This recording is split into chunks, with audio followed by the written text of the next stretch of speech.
हर हर महादेव। आप सभी को मेरा सादर प्रणाम। आप सभी को मेरा यूट्यूब चैनल अहल्या की दुनिया में स्वागत है। आज हम मासिक शिवरात्रि व्रत कथा सुनाने जा रहे हैं।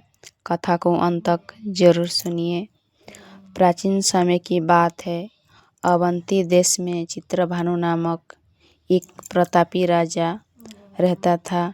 वो जितना वीर और न्यायप्रिय था, उतना ही धर्मपरायण और शिव भक्त भी था।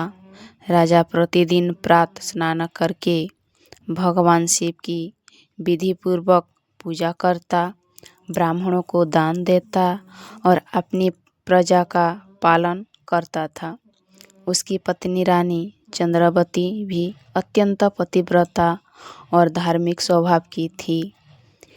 एक बार राजा चित्रभानु अपनी रानी के साथ वन में शिकार एवं भ्रमण के लिए गया। वन बहुत विशाल था। भ्रमण करते करते वो मार्ग भटक गए।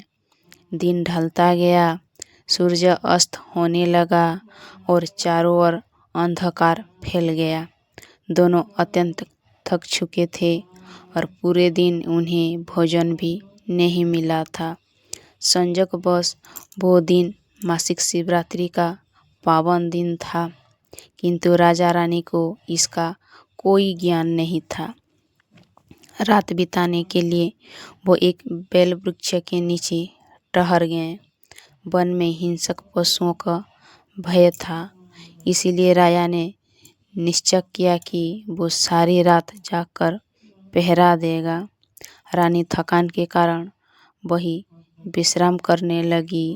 राजा जगता रहा और समय बिताने के लिए वो अनजाने में बेल वृक्ष की पत्तियां तोड़ तोड़ कर नीचे गिराता रहा। राजा को यह ज्ञान नहीं था कि उसी बेल वृक्ष के नीचे भूमि में भगवान शिव का शिवलिंग स्थापित था। रात भर राजा के द्वारा गिराई गई बेलपत्तियां शिवलिंग पर अर्पित होती रही। इस प्रकार बिना जाने ही राजा उपवास, जागरण और बेलपत्र पूजन पूर्ण हो गया।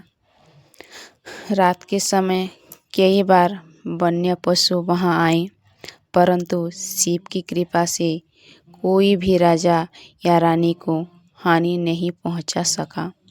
प्रातः होते ही दोनों सुरक्षित अपने नगर लौट आए और अपने राजकाज में लग गए।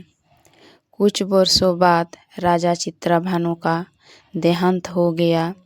जमदूत उसे लेने आए और उसके कर्मों का लेखा जोखा प्रस्तुत किया। तभी आकाश में तेज प्रकाश हुआ और भगवान शिव के गण प्रकट हुए। उन्होंने जमदूत से कहा, यह राजा मासिक शिवरात्रि का व्रत अनजाने में भी पूर्ण कर लिया था।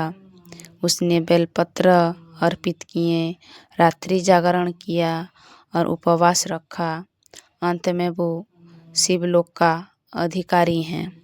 जमदूत बेबस होकर लौट गए और शिवगण राजा चित्रभानु को शिवलोक ले गए। वहां भगवान शिव ने स्वयं उसे दर्शन दिए और कहा, हे राजन, भक्ति भाव से किया गया छोटा सा कर्म भी महान फल देता है। तुमने अज्ञान में भी मेरा व्रत किया, इसीलिए तुम्हें मोक्ष की प्राप्ति हुई।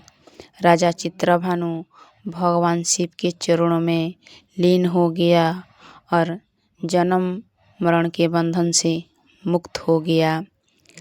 आपको ये कथा कैसा लगा कमेंट में ज़रूर बताना और कमेंट में हर हर महादेव ज़रूर लिखना। पहली बार चैनल पर आए हैं तो चैनल को सब्सक्राइब कर दीजिए।